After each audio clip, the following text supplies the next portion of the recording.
வெண்பருத்தி நூலெடுத்து வாய் வெடிச்ச பூவெடுத்து நான் அணிஞ்சிட தொடுத்து வச்ச நடினமான மாலை இது.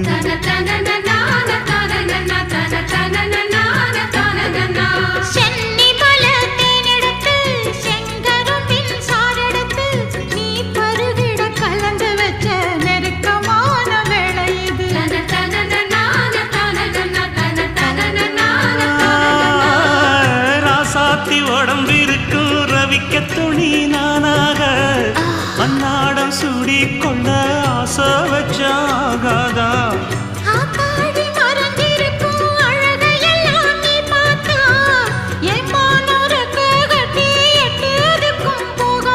அடிச்சி சக்கரையே எட்டி நீயும் நிக்கிறியே நான் ஏங்கி ஏங்கி பார்க்கிற போறாங்க